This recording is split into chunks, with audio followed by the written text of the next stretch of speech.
And Hugo, you are getting like a view of a lifetime because he does not typically do this to people. This is an alligator snapping turtle.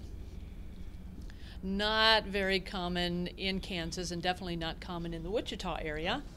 Do you see that little, it's kind of hard to see, there's a little pink piece of flesh in his mouth. It's kind of attached to his tongue, and that is a lure.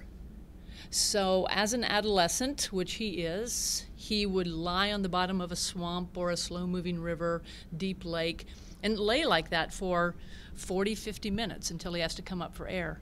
But that little pink piece of flesh, I can't really see it very well.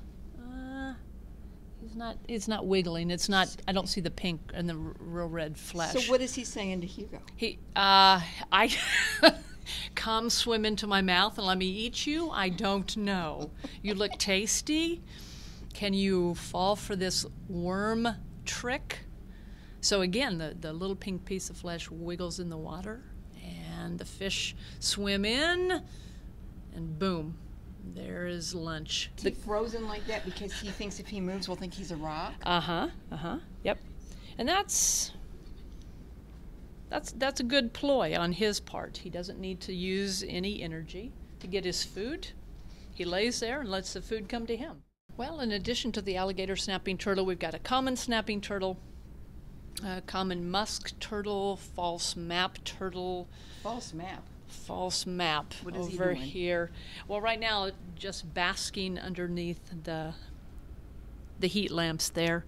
A lot of these critters, with the exception of the snapping turtles, they need to get out of the water. Both the snapping turtles, they can occasionally come out and bask in the sunshine, but I've read that they have a harder time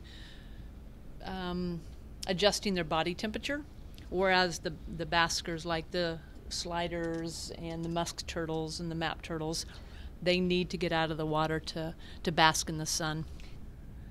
So he's coming out there to get his body warmed up. Mm-hmm. Yep. Even though there are heaters in most of these aquarium, they do get cold in there, and they need to get out so that they don't get shell rot, so they don't get pneumonia, and they're able to bask in the sun. Why do they have moss? Moss. Moss growing on them. Part of it is because they're not very active. They just kind of lay there. But even outside in the wetlands, you'll see a lot of the sliders and the painted turtles will be covered with moss. And part of it's camouflage. Allows them to be hidden when they're lying on the bottom of a swamp or a wetland and Would we find these guys out here? The common snapping turtle, most definitely. The musk turtle, yes. The musk turtle, map turtle, possibly, but not very common. The three most common ones we have out at Chisholm Creek Park are painted turtles, red-eared sliders, and then the common snapping turtle.